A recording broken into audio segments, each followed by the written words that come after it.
Premýšľal si niekedy nad tým, prečo stojí jedna formatovacia pila dvojnásobok druhej? Alebo prečo iná stojí len polovicu? Nehovoríme o lacnej a drahšej. Sú to len nálepky. Aj maslo môže byť lacnejšie pri stanici a drahšie na námestí. Ale stále je to to isté maslo. Lenže píla, ktorá nereže pravý uhol, už nie je to isté maslo. Znižuje výťaž, zvyšuje chybovosť a stojí vás peniaze navyše. Je teda lacná, alebo je drahá? Dnes vám ukážeme rozdiel medzi pílami prémiovej a strednej triedy. Porovnáme si Martin T66 a Robland Z400. Dve píly s podobnými parametrami, ale s inou filozofiou a inou technikou. Začníme stojanom stroja. Martin má robustný oceľový stojan. Váha toho stroja začína na 1100 kg. Na tom stojane má veľkú viatinovú platňu, viatinový stôl, ktorý je brúsený. A v smere rezu má veľké rozšírenie, takisto aj v smere dozadu. Ten stôl je skutočne veľkorysý. Píla Z400 je stredná trieda od výrobcu formatovacích píl značky Robland. Základná konštrukcia je kovová, je to zvarenec. Na nej je posadený liatinový stôl, ktorý je rozšírený plechovými nadstavbami ako v šírke, tak aj v dĺžke. Stôl je možné aretovať v ktorejkoľvek polohe,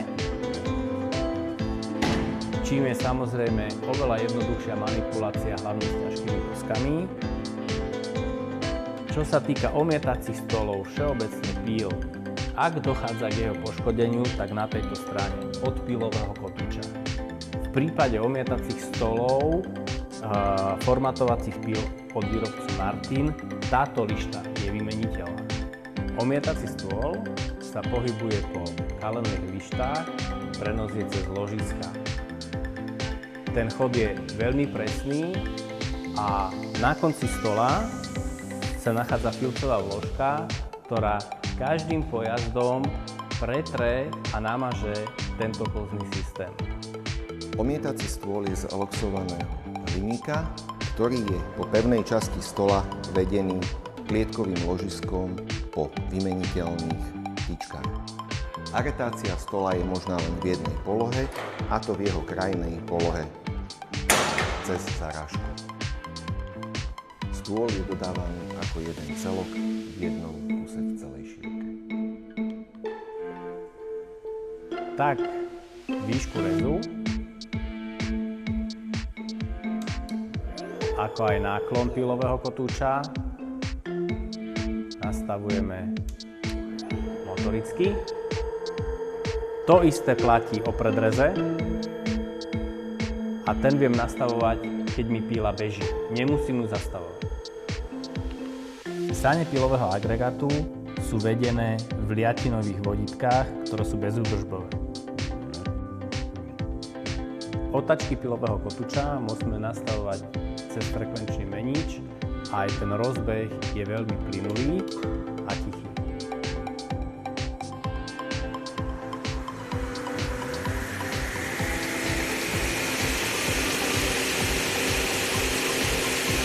Predrez sa potom vysúva pneumaticky. Otáčky pílového kotúča mením mechanicky na remenici presunutím klynového remeňa a sú zobrazované ledkou priamo na paneli píly. Čo sa týka nastavenia výšky a uhlu hlavného kotúča, to riešim z miesta obsluhy. Čo sa týka náklonu, zároveň naklápam celý agregát aj s predrezovým kotúčom a uhol naklopenia počítam na stupnici. V prípade, že chcem zmeniť výšku pílového kotúča, musím obísť stroj a opäť kľukou si zmením výšku pílového kotúča. Nezávisle od predrezu. Nastavenie predrezu výškovo a stranovo riešené manuálne spúšťami, odpuskením a potočením doľava a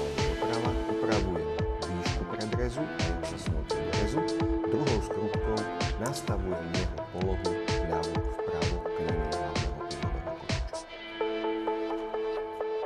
Po mechanickom nastavení výšky predrezu a jeho polohy doľava a vprava je predrez pripravený do rezu.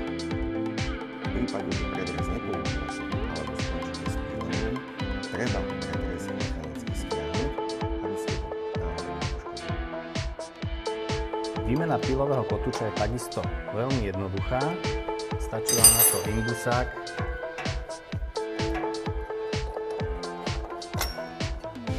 a dáte ho ľahko dolu. Výmena pílového kotúča sa realizuje pomocou kľúča a zarážky, kde nastavíme riadiace pozície, aby sme ho zafixovali cez stôl a odšrobujeme maticu.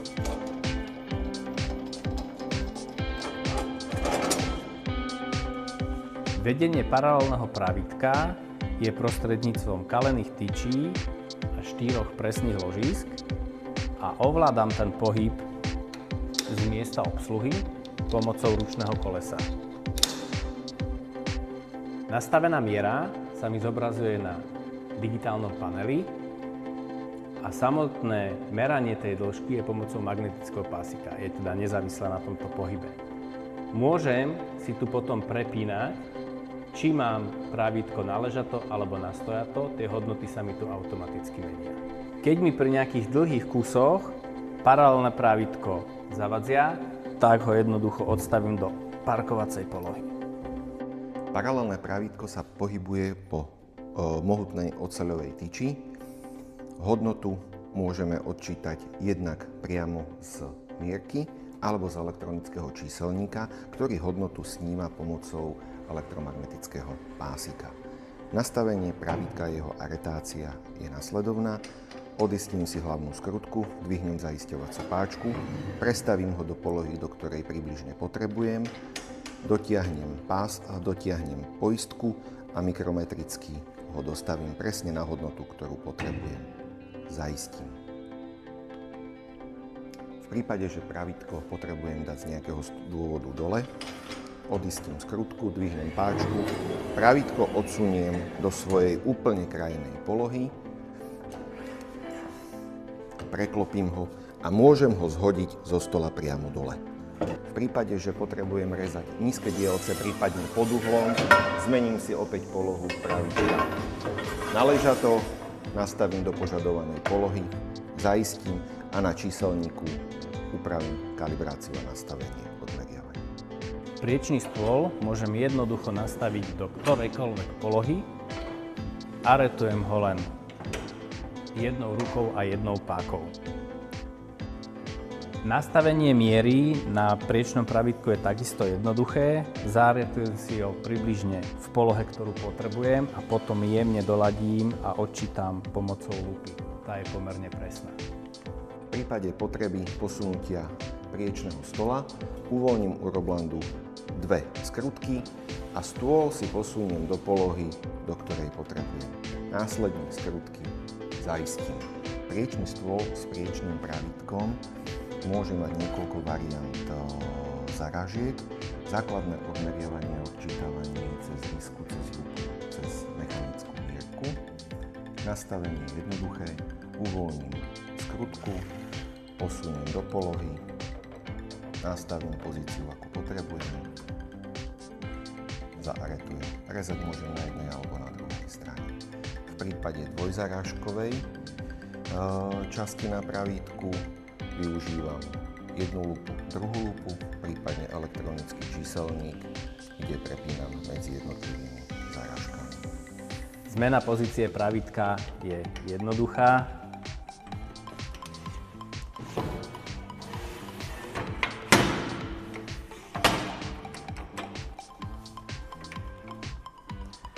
Môžem rezať na druhej strane.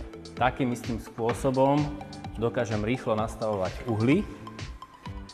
Najčastejšie uhly 22,5 stupňa, 30 a 45 majú svoj raster, takže ich viem veľmi presne nastaviť. Inak si to nastavujem podľa škály a jednoducho upnem na výšku. Priečné pravítko môže byť v dvoch polohách, a to v prednej pozícii, keď materiál len tlačíme v smere rezu, alebo v zadnej pozícii, keď ním materiál tlačíme do rezu. Zmena polohy sa rieši nasledovne. Vyšrobujú sa kompletne spodné skrutky, ktoré pravítko držia.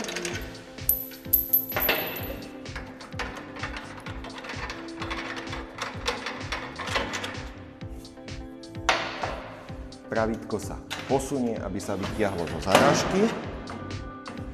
Presunieme do zadnej polohy. Napasujeme si skrutky.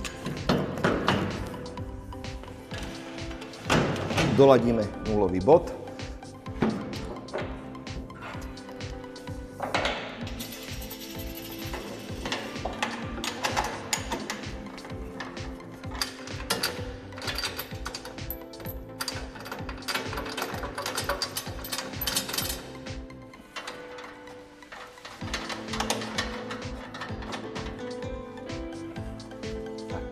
Chce to trochu praxe.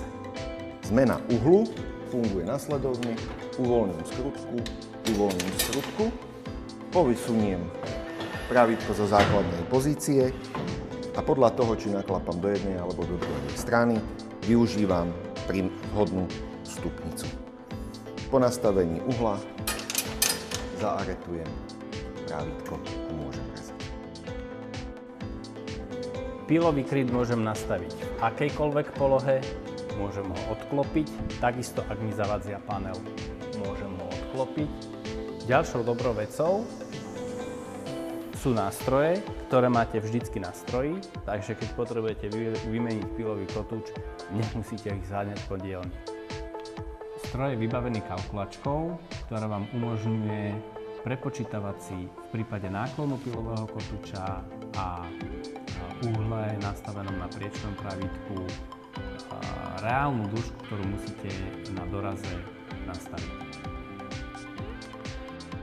Podľa výšky materiálu, ktorý režem, si potrebujem dostaviť aj odsávací kryt, aby som mal chránené ruky a čo najlepšie odsával. Odtiahnem skrutky dozadu, znova ich zatlačím do polohy a niekde mi zaskočí do zúbku v určitej polohe. V prípade, že idem hore, stačí mi len potlačiť smerom dohora. Pomohlo ti toto video zorientovať sa? Máš už svojho favorita?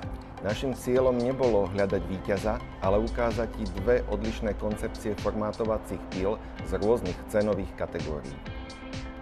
Ak by sme chceli hodnotiť, ktorá pila je lepšia alebo horšia, museli by stať rovnako. To jednoducho nie je tento prípad. Obe píly majú veľmi podobné základné parametre. Dĺžka rezu, šírka rezu, priemer kotúča aj predrez.